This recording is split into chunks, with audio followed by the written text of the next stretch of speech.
Hello and welcome to this card review and pick a card reading. My name's Kathy. Thank you for joining me today and allowing me to serve you. Today I want to talk about this deck. This is the Fairy Tale Oracle by Lucy Cavendish. It came with a nice box and a very concise guidebook. This artwork is not my favorite kind of artwork, to be honest. But I liked that it had the white snake and the Nixie of Mill Pond. These are some fairy tales that aren't as common. They're from different parts of the world. Verde Prado, Fairy Ointment, the Sight, Fairies, of course, because fairies, and I like fairies. The Sea Maiden. I just picked out some of my favorites. Vasilisa on this one. I've seen it Vasilia too. Vasilisa, she's Russian and she's connected with Baba Yaga. Rapunzel, of course, many people have heard of that. And Puss in Boots, of course, is cute, So I liked it that there was so many different representations of different cultures, different fairies from different places.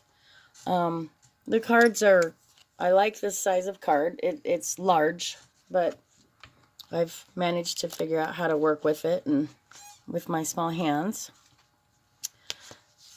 So I'm going to give this a quick shuffle and pull 3 cards, and then we'll light the sage and take a couple of deep breaths.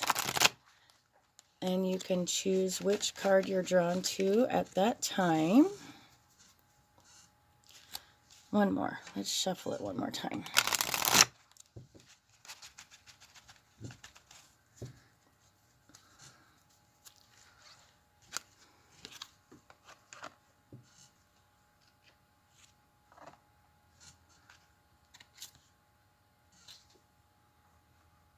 Here we go. Oh, there's another one. All right, we're going to have 4 cards today. Okay, so let's go ahead and light the sage. I like to light the sage to clear out any negativity, any bad energy, cooties. And we're going to do what I call the 4x4 breathing, where you breathe in for 4 counts, hold for 4, breathe out for 4, hold for 4. And we'll do that 4 times. And like I said, during this time, you can figure out which card you're drawn to. 1, 2, 3, or 4 here. Here we go. Let's begin.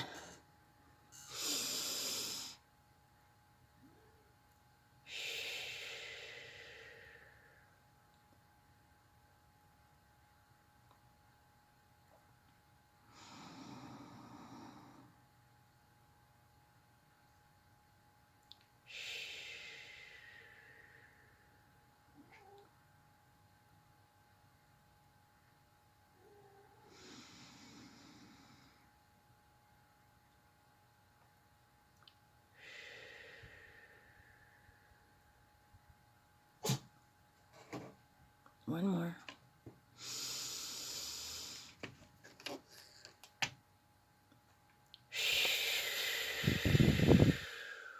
And really let it out. Let out the stress of the day, the stress of the week. All right, let's go ahead and start over here with card number 1. The Nixie of Mill Pond, Memory. And I'm going to do that. And then I'm going to look up the book. Oh, they're numbered too. I like that they're numbered. Number 41, it's a 41. Nixies are water pixies. Pixies are more kind of earthy and in the woods. The Nixies are more water type. All right. It says, crying and wringing her hands, she called her beloved by name, but to no avail. She hurried across to the other side of the mill pond and called him anew. She cursed the Nixie with harsh words, but no answer followed.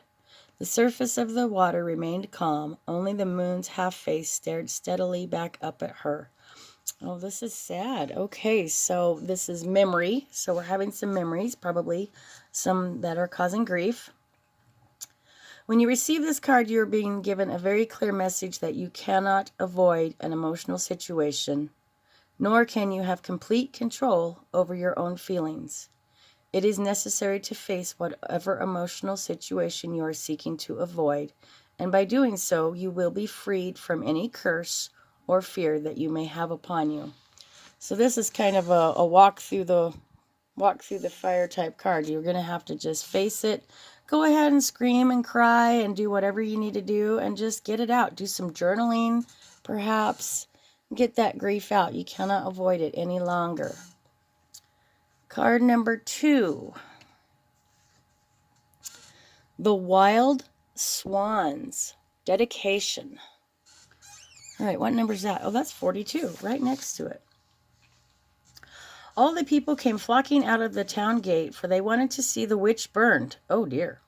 An old horse drew the cart on which she sat. They had put upon her a garment of coarse sackcloth. Her lovely hair hung loose about her beautiful head. Her cheeks were pale as death. Her lips moved silently, while her fingers were engaged with green flax. Even on the way to death, she did not interrupt the work that she had begun. The 10 shirts of mail lay at her feet, and she wrought at the 11th. Okay, this is a tale of suffering in order to save family or people we care for from a fate that is not their choosing. A tale of sacrifice that must be done without recognition and perhaps for a long time. In this tale, the woman's brothers are enchanted into the forms of swans, and she is told there's only one way to free them, of spinning magical cloaks from the flax of stinging nettles. Not a word can be spoken during this task. So for years and years, this is dedication. So this is long term. This is something long term that you feel like that you're suffering. I feel like that if you change the words to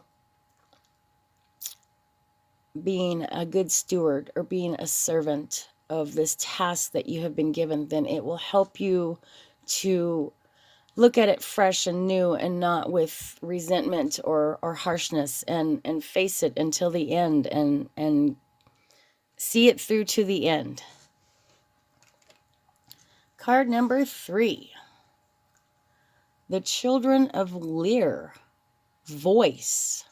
The Children of Lear. Number 37 it is, if you're into the numbers. Okay. Out with you upon the wild waves, children of the king. Henceforth your cries shall be with the flocks of birds.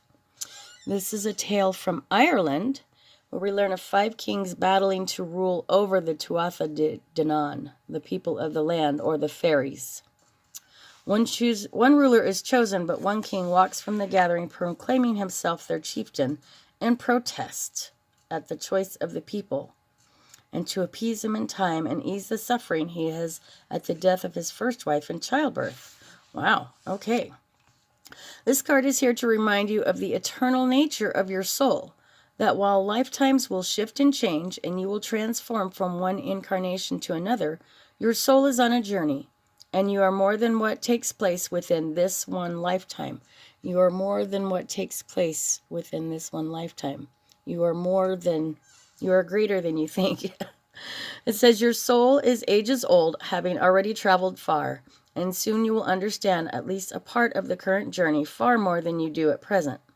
This card will also remind you that it is natural for your belief system to evolve and perhaps even radically alter throughout one lifetime. You are, most of all, allowed to follow the direction of the journey of the soul is taking you in. All right, follow your inner voice.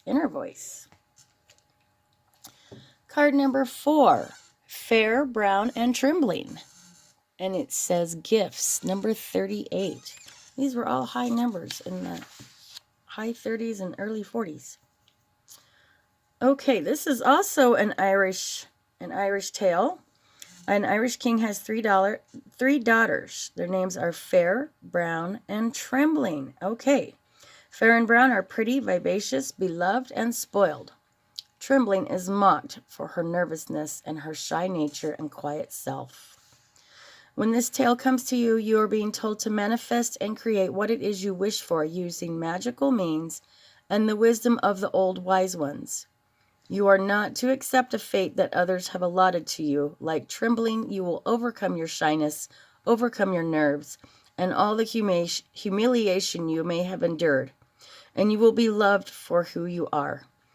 It is also in a way a warning to stay away from places of worship to make sure that the wild nature is your home and your temple. So spend some time in nature too, it says.